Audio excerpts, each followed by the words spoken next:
posso clamar, pela fé posso enxergar. O programa Restaurando Vidas está começando agora. Que Deus te abençoe. Eu quero lhe agradecer porque você tem assistido esse programa e espero que esse programa seja bênção sobre a sua vida e sobre a sua família. Você já pensou que daqui a um tempo nós não estaremos mais nessa vida? A morte certamente ela vem para todos. Se Jesus não voltar antes, um dia nós estaremos também mortos. Mas a palavra do Senhor vem dizer que há uma promessa para depois da morte, para aqueles que guardam a palavra do Senhor. João 8,51 diz: em verdade vos digo, se alguém guardar a minha palavra, não verá a morte eternamente. Como está a sua vida com Deus? Como você tem reagido diante da palavra de Deus? Você acha que Deus é apenas algo que você pode, quando precisar, clamar a Ele? Não. Deus quer ser seu amigo, Deus quer ser seu pai, aquele que cuida de cada detalhe do seu coração, e Ele quer que você obedeça a palavra. Guardar a palavra no coração é a essência da vida. Quando você tem a palavra, você joga fora do seu coração tudo aquilo que agride a Deus, e você se transforma num homem ou uma mulher totalmente produtivos. Você tem guardado a palavra do Senhor? Muitas vezes as pessoas pensam que é só deixar a Bíblia aberta.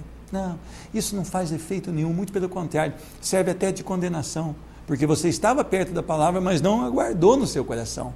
A palavra do Senhor diz que para você viver eternamente, você precisa guardar a palavra de Deus, receber o Senhor Jesus como o Salvador da sua vida, e agora ter uma vida totalmente transformada nele. Que Deus te abençoe durante este dia e durante esta semana. Eu quero falar hoje com uma pessoa que veio da Bahia, teve experiências longe da palavra, mas aqui em Poços de Caldas ela encontrou o Senhor Jesus. Vamos conversar com a Débora. Posso clamar, pela fé posso enxergar. É um grande prazer receber hoje no programa Restaurando Vidas, Débora Regiane Ferreira Tavares. Irmã Débora, Deus te abençoe, é um prazer recebê-la aqui. Amém, pastor. É um prazer muito grande também estar aqui. Débora, você é uma baiana legítima. Morou até os 15 anos na Bahia, aproximadamente? Sim. E foi uma época que você não conheceu o Senhor Jesus? Sim, não conhecia o Senhor Jesus. Como é que eram seus pais? Eles eram cristãos, não eram? Meus pais eram desviados de uma igreja evangélica, né? Então eles não deram mais ou menos uma criação a nós, acreditando no Senhor, não acreditando em ídolos, mas não nos levavam à igreja, não nos ensinavam a orar, nada dessas coisas, né? Então eu tive uma criação assim mundana mesmo, realmente, não tinha esse temor a Deus. E seu pai vem do segundo casamento, é isso? Sim, sim. E você tinha algumas dificuldades com os filhos dele do primeiro casamento? Sim, porque tinha muita, assim, rejeição por parte deles em relação à minha mãe, em relação a nós, filhos do segundo casamento dele, né? Até porque eles não aceitavam muito bem a separação dos pais, né? E isso na vida de uma criança marca muito, né? Muito, muito. Tem coisas que a gente não consegue esquecer, né? Pequenos fatos que ficam guardados com a gente, que a gente não esquece. E nesse tempo que você não era do Senhor, a facilidade de aceitar os convites do mundo é muito grande. Muito. E você experimentou aí as coisas do mundo, como é que foi? Sim, quando eu estava lá na Bahia, na época de carnaval, né, que é quase o ano inteiro na Bahia, né, a gente corria atrás de trio elétrico, cheguei a experimentar bebida alcoólica, graças a Deus não gostei, né, mas tive oportunidade, me ofereceram cigarro, até mesmo a droga, mas pela misericórdia do Senhor, acredito que desde aquele momento o Senhor já me guardava, né, então eu não cheguei a me envolver com isso. Queria falar um pouquinho sobre o carnaval, que você veio de uma região onde ele é predominante. As pessoas se iludem ali por alguns dias, e quando passam esses dias, parece que o vazio volta maior. Como é que você enxerga isso? Realmente, eu vejo o carnaval hoje como uma armadilha do diabo, porque a pessoa, ela está com a vida dela destruída, arrasada, cheia de dívidas, cheia de problemas. Aí vem aqueles 3, 4 dias ali, é tudo festa, a pessoa vai, gasta o dinheiro que não tem, fuma, bebe, se prostitui, faz tudo que está de errado e assim na cabeça dela, não, é festa, mas aquele vazio dentro da pessoa, aquilo ali não passa, porque aquele espaço é do Senhor Jesus, né? E eu passava muito por isso, sentia muito isso. Existia um vazio dentro da minha alma que não conseguia ser preenchido. Por mais que eu tentasse e corresse atrás do trio elétrico, fingindo uma alegria, aquilo ali não era preenchido. Só foi realmente preenchido o dia que eu aceitei o Senhor Jesus como Senhor da minha vida. Amém. Mais ou menos 15 anos de idade, seu pai vem buscar o trabalho aqui em Poços de Caldas. Sim. Quando você chega em Poços de Caldas, pouco tempo depois, você aceita o Senhor Jesus como Salvador na sua vida. Como é que foi isso? Foi algo assim muito interessante, porque a gente chegou em Poços de Caldas, estávamos assim afastados da nossa família, né?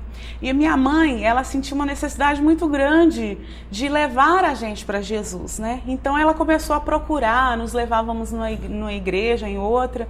Aí um dia ela achou uma igreja perto da nossa casa e ela começou a ir frequentar, né? E ela nos chamava para ir, a gente não queria ir com ela. Não tinha o hábito, não tinha o costume, não foi criado assim. Exatamente.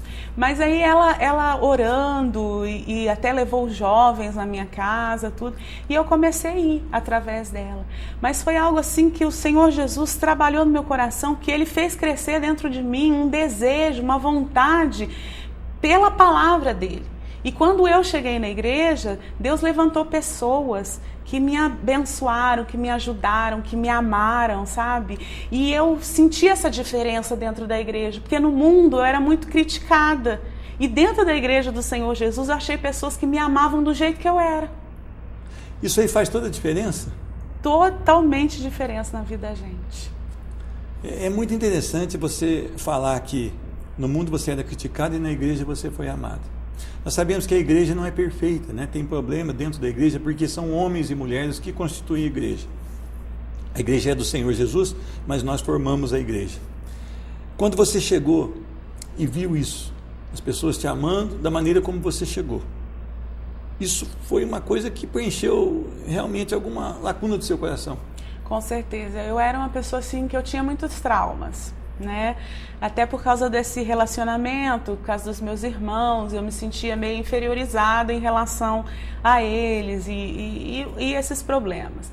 Quando eu cheguei lá na igreja, que as pessoas me aceitavam daquela maneira, que vinham, me acolhiam, eu falei assim, aqui é diferente. Você não precisou passar por uma entrevista para eles falar, você não pode, não. Eles foram amando você como você estava, assim como Jesus faz, né? Jesus nos ama como estamos, né? Mas não deixa a gente ficar de jeito, Ele modifica o coração da gente. Exatamente. E a maneira de Deus agir, ela é maravilhosa, porque Ele age de uma maneira que Ele vai tirando as coisas e vai nos modificando de uma maneira que a gente não sente. É como um terreno baldio ali, todo cheio de mato, todo cheio de entulho, Ele vai limpando. Exatamente. O coração do homem, então, ele está todo entulhado, todo sujo. E o Senhor Jesus vai com o amor dele, tirando e colocando ali o fogo do Espírito Santo. Amém. Isso aí faz a diferença na vida. Totalmente diferença. E aí você entregou sua vida a esse Senhor? Entreguei e eu me senti assim, muito amada, muito assim, feliz. Deus começou a tratar as feridas da minha alma e isso foi assim, maravilhoso. Você logo, com 22 anos aproximadamente, se casa, é isso? Sim. E você tem um ímpeto de querer ser a chefe da casa. Sim. Como é que foi esse começo de casamento com uma mulher querendo ser dominadora? E foi difícil, pastor, muito difícil, porque o meu temperamento é esse temperamento dominante. O meu esposo, ele é mais calmo, mais sereno, né, fleumático, melancólico. Então, ele ficava tentando conversar e fazer as coisas de uma maneira que não me ofendesse, que não me magoasse. Mas essa maneira de querer mandar, de querer ser a dona, foi muito difícil, porque eu não queria ser submissa ao meu marido. E você acha que isso não é de Deus? Não, insubmissão não é de Deus. O mundo passa para a mulher uma coisa errada. passa que a mulher ser submissa ao seu marido é uma maneira de inferiorizar a mulher, da mulher ser inferior ao homem. Mas quando a gente abre o coração, a gente vê que não é verdade. Quando a mulher é submissa ao seu marido, ela está sendo cuidada. Porque o homem ele não é maior do que a mulher, ele não é melhor do que a mulher, mas ele cuida dela. A palavra de Deus, ela trata disso com muita ênfase, que ela fala assim, que a mulher deve ser submissa ao marido, mas que o marido deve amar a esposa como Cristo amou a igreja. Então quer dizer que o Senhor fecha ali toda essa polêmica, porque o homem que ama, ele não vai entender essa submissão como escravidão, ele não vai querer aproveitar, mas ele vai querer que essa mulher seja cuidada e seja amada como Cristo amou a igreja. E como é que Cristo amou a igreja? Ele deu a vida pela igreja. Certeza. Então quer dizer que as pessoas que olham para a palavra do Senhor e falam ali há um erro? Não. Há um erro de quem olha e não sabe analisar o que Deus quer fazer no casamento. Então quer dizer que é o seguinte, o casamento, ele é legal diante de Deus, ele é maravilhoso diante de Deus quando a mulher entende isso e o homem sabe amar a mulher. Então fecha todo esse compromisso, né, num laço maravilhoso que o Senhor pode dar. E você conseguiu voltar atrás? Você conseguiu fazer com que isso mudasse? Com certeza. Não foi fácil. Teve que ter muita oração, ajuda de algumas mulheres de Deus e homens de Deus também, que trabalharam em nosso casamento. E Deus nos ensinou, né? Tanto Ele a se colocar, se posicionar mais como sacerdote do nosso lar, e eu também a me colocar na minha posição de esposa, de auxiliadora e não de chefe. Né? É interessante isso. Então quer dizer que Deus tinha que trabalhar nos dois casos. Com certeza. O marido precisava de um pouco mais de iniciativa como essa liderança, e a mulher precisava um pouco mais se colocar na submissão. E quando a gente está no problema, muitas vezes a gente não consegue enxergá-lo. Mas aí vem aqueles ajudadores, aquelas pessoas de Deus que estão fora, conseguem analisar de uma maneira mais, né, fria, e consegue ver, olha, você precisa mudar aqui, você precisa mudar acolá, e aí vai ajudando quando é bênção na vida, né? É verdade. Irmã, você teve a primeira filha e teve um ganho de peso muito forte. Foi. Depois você teve a segunda filha e isso se tornou uma coisa assim, até anormal. Sim. Como é que foi isso? Foi, eu sempre fui muito ansiosa e comia por compulsão, né? E após as duas gravidez, eu engordei muito, tentei fazer tratamentos com remédio, e aí tomava aquelas famosas bombas que hoje até são proibidas, né?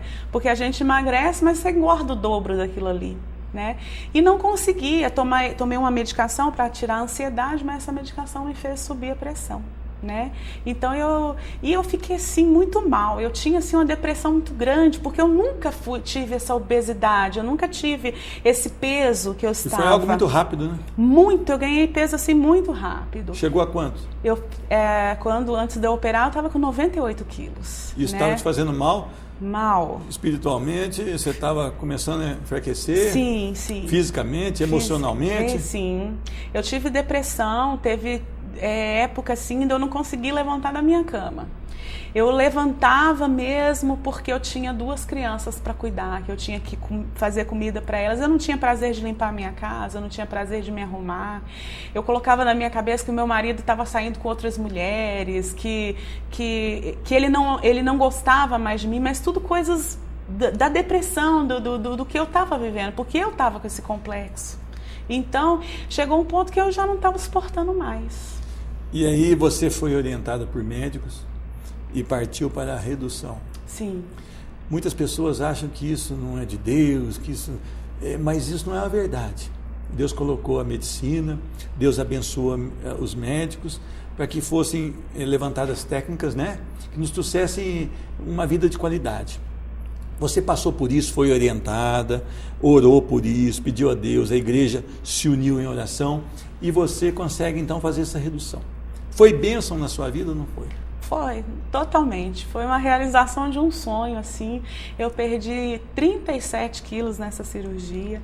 O mais interessante é que realmente foi de Deus essa cirurgia, que logo depois, no pós-operatório, os enfermeiros entravam no meu quarto e perguntavam qual cirurgia que eu tinha feito. Eu falava que tinha feito a redução, eles não acreditavam, porque eu não tive dor. Eu não tive nenhuma dessas complicações que tem, não tive anemia no pós-parto até hoje. Tem 1 ano e 5 meses que eu fiz essa cirurgia, faço os exames de controle, não tenho anemia, consigo me alimentar bem, como uma quantidade normal, não tenho nenhum problema, assim, foi muito assim de Deus, foi a mão de Deus mesmo que esteve ali nessa situação e eu estou muito feliz. Isso melhorou o seu casamento, relacionamento com os filhos, relacionamento na igreja, o próprio relacionamento com Deus, na verdade, deu mais... Com certeza, porque aquela depressão, aquilo que me magoava, passou, sumiu, né? Então eu estou bem. Deus é bom. Maravilhoso. Vale a pena servir esse Deus, renunciar ao mundo, renunciar ao trio elétrico, renunciar a correr atrás do carnaval, renunciar a drogas, renunciar a bebida. Vale a pena por Jesus? Vale a pena. Jesus, ele é maravilhoso, ele é tudo na nossa vida. Então eu renunciei a todas essas coisas e muito mais que Deus precisar que eu renuncio por Ele, porque vale a pena ser um servo de Deus, vale a pena servir ao Senhor, vale a pena entregar a nossa vida para Jesus. E hoje é interessante que você não canta mais no trio elétrico, mas você canta para Jesus. Você é exclusiva, quer dizer, nada do mundo vai entrar para você cantar, mas você vai cantar aquilo que louva o Senhor. É bom demais? É maravilhoso. Adorar o Senhor é maravilhoso. Ou lá na igreja, ou dentro da minha casa, eu adoro ao Senhor e eu amo louvar ao Senhor. Amém. Queria agradecer a tua presença aqui. Amém. É muito importante porque as pessoas passam pelo que você passou e isso traz o que? Esclarecimento. Jesus faz a diferença. Amém. Que Deus te abençoe, Débora, e que você tenha uma vida sempre aos pés do Senhor Jesus. Amém. Amém? Amém. Eu conversei com a Débora Regiane Ferreira Tavares, mas o programa Restaurando Vidas não acabou. Ele volta já já. Posso clamar pela fé, posso enxergar.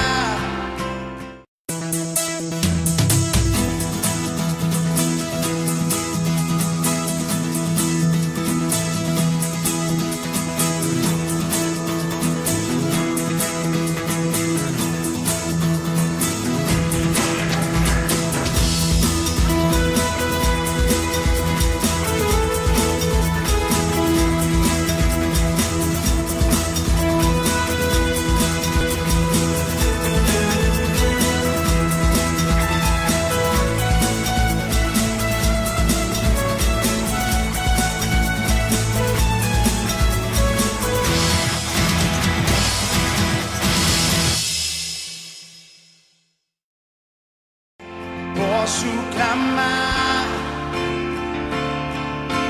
pela fé, posso enxergar. Eu quero ler a palavra do Senhor no livro de Apocalipse, capítulo 3, a partir do verso de número 15. Diz a palavra do Senhor: Conheço as tuas obras, que nem és frio nem quente. Quem dera fosses frio ou quente. Assim, porque és morno e nem és quente nem frio, estou a ponto de vomitar-te da minha boca. Pois dizes: estou rico e abastado, e não preciso de coisa alguma, e nem sabes que tu és infeliz, sim, miserável, pobre, cego e nu. Aconselho-te que de mim compres ouro refinado pelo fogo para te enriqueceres, vestiduras brancas para te vestires, a fim de não seja manifesta a vergonha da tua nudez, e colírio para ungir os olhos, a fim de que vejas. Eu repreendo e disciplino a quantos amo. Sê, pois, zeloso e arrepende-te. Eis que estou à porta e bato. Se alguém ouvir a minha voz e abrir a porta, entrarei em sua casa e cearei com ele e ele comigo. Amém. Senhor Jesus, muito obrigado pelo poder que há na tua palavra. Ministra hoje cura, salvação, ministra hoje poder aqui, Senhor, através da tua santa e preciosa palavra, em nome de Jesus. Amém. Talvez você esteja vivendo uma boa fase da sua vida, uma fase boa na sua vida financeira, no seu casamento, talvez nos relacionamentos, talvez uma fase bastante privilegiada. Mas há um perigo quando nós estamos assim, bem, Nós podemos nos esquecer e nos esfriar na fé. Nós podemos esquecer de quem realmente dá a provisão das nossas vidas. Quantas vezes nós nos deparamos com uma mesa farta, com uma mesa ali cheia ali de legumes, de carnes, de sobremesa, e nós olhamos aquela mesa e falamos, olha, como é que eu sou bom mesmo, né? Eu trouxe para dentro da minha casa, ou eu pude comprar uma mesa boa, né, para me deliciar. Mas nós esquecemos que tudo vem de Deus. Se você pôde comprar, é porque houve um trabalho. Deus te deu trabalho. Se você pôde trabalhar, é porque Deus te deu vigor físico. Isso tudo vem de Deus. Ainda que você não creia no Evangelho, ainda que você não creia no Deus do qual eu estou falando, um dia você vai se deparar e dizer, realmente, Deus é o dono de todas as coisas. Essa igreja aqui, a igreja da Laodiceia, era uma igreja que estava muito cheia de si mesmo, era uma igreja de uma cidade muito rica, tinha alguns colírios ali que faziam muita renda, lã, um sistema bancário muito aperfeiçoado, e ela foi tendo uma decadência na fé, ela foi se esfriando e se tornou uma igreja morna.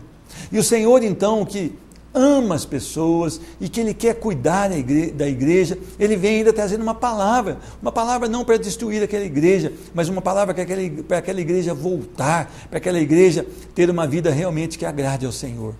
A sua vida pode estar assim também, e através dessa palavra você pode ter uma orientação agora. A primeira coisa que eu encontro e que nós devemos saber, conheço as tuas obras, diz o Senhor.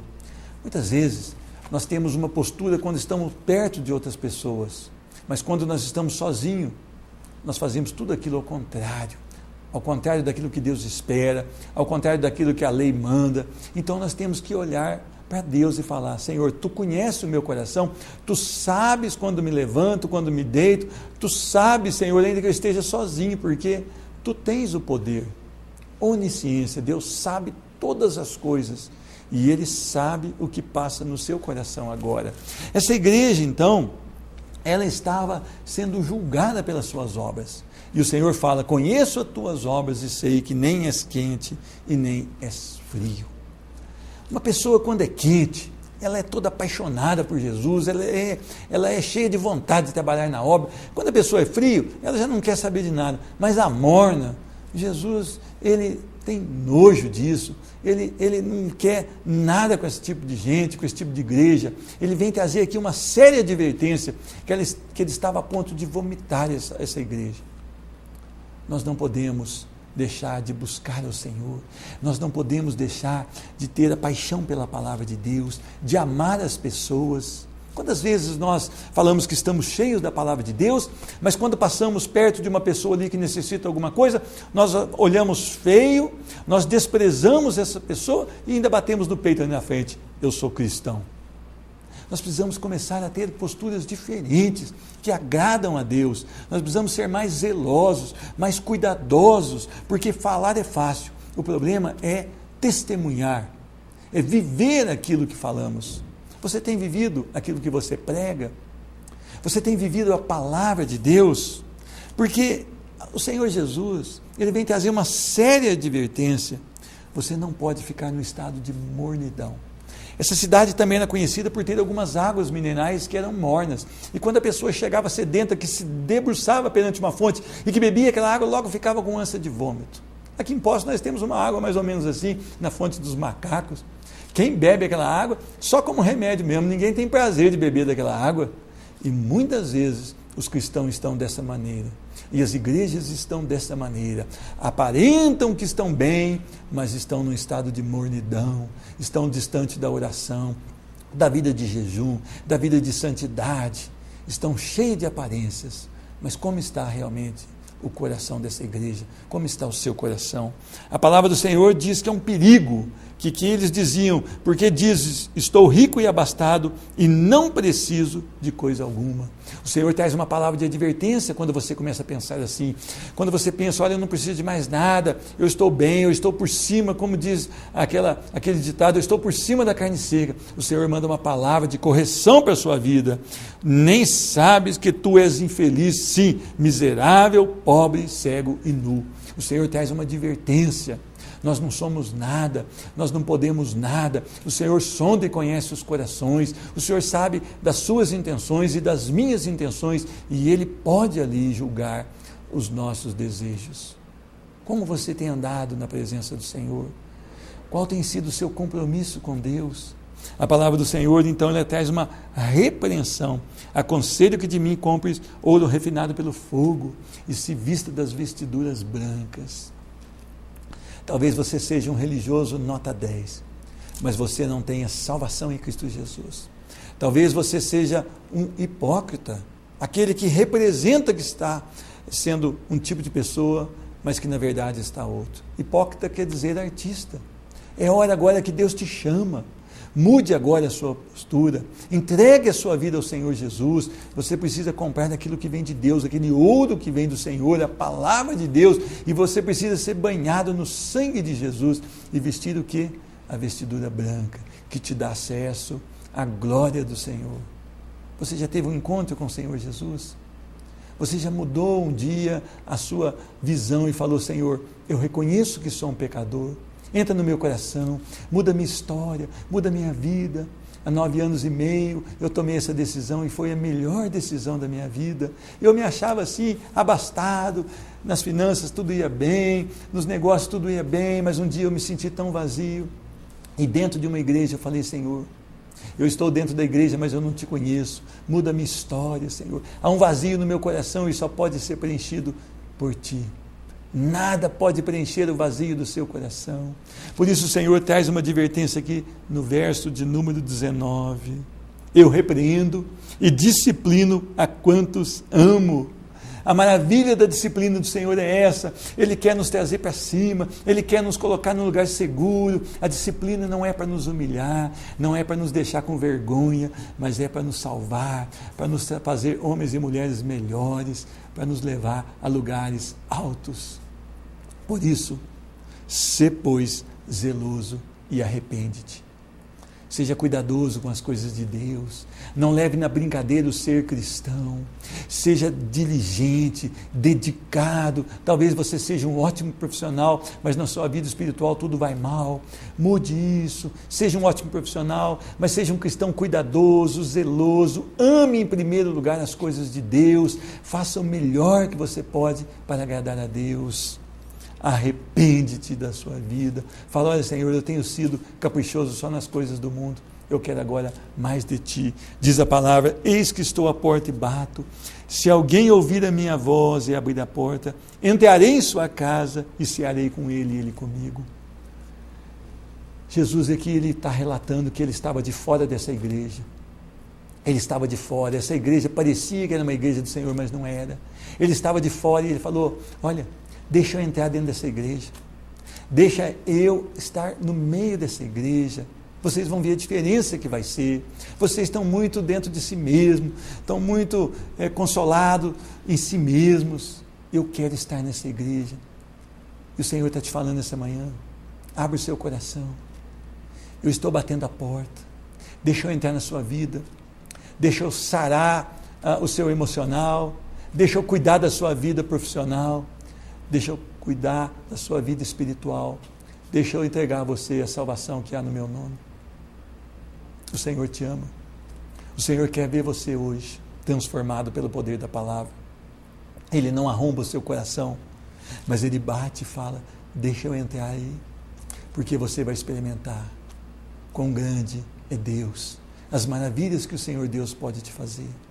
Ele vai te tirar do lamaçal e vai te colocar sobre uma rocha, e você jamais será o mesmo. Que Deus te abençoe e que você possa tomar essa decisão. Se você quiser tomar essa decisão, eu quero que você repita comigo essa oração. Senhor Jesus, pela Tua palavra, sei que sou um pecador, sei que preciso de transformação. Eu me arrependo, Senhor. Eu não quero mais levar esse estilo de vida. Entra agora no meu coração, Senhor. Venha cear comigo, Senhor. Faz-me um homem agora salvo pelo Teu poder e pelo Teu sangue. Eu quero agora, Senhor, morar na glória do Senhor, em nome de Jesus. Amém. Se você fez essa oração de maneira sincera, Você a partir de hoje já está no reino do Senhor, já faz parte do reino do Senhor e vai morar na eternidade na glória do Senhor. Jesus te ama e Jesus quer transformar a sua vida e o seu coração. Que Deus te abençoe. Posso clamar pela fé, posso enxergar.